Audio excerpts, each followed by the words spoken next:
নমস্কার। আজকে আরও একটা নতুন কবিতা নিয়ে এসেছি। এই কবিতাটি আমার ভাই লিখেছে। আমার ভাই ডক্টর সঞ্জয় সরকারের লেখা কবিতা সুতো।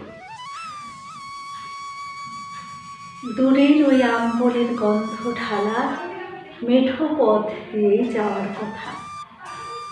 ওই পথে বাঁশবন জ্যোৎস্নার কোলে গান করে দোলায় মাথা। ওখানে গেও বউয়ের সঙ্গে বাসন্তী বক উড়ে যায় সন্ধ্যায় বসন্তের উড়ো হাওয়ায়। এই পাড়াতেই বাদুড়ের দল শান্তিতে ঘুমায়।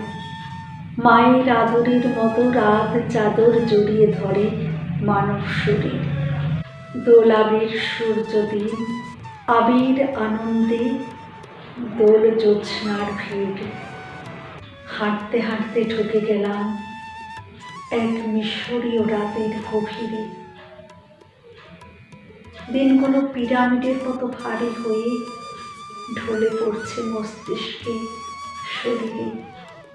শুধু খাট চৌকি চাদর কম্বল ধর্ষিতা মেয়ের মতো পড়ে বিছানায়।